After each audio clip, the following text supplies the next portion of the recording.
Puja, Mahaganpati. This song is dedicated to Lord Ganesha or Vinayaka, who is worshipped by Hindus as the god who removes all obstacles and gives luck and success. In this song, Muthuswami Dikshita praises Sri Ganesha as the epitome of peace, who is worshipped by great sages like Vasishta.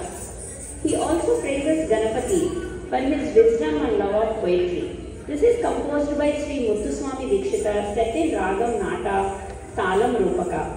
Choreographed by me, will be presented by Isha Ramasahayam, Gayatri Areti, Savni Gundupalli, Risha Namburi, Vidya Cholleti, Pranuti Mudduluru, Nishka Marchetti, Rishita Arisankala, Snehita Bandla, and Sanvita Medha.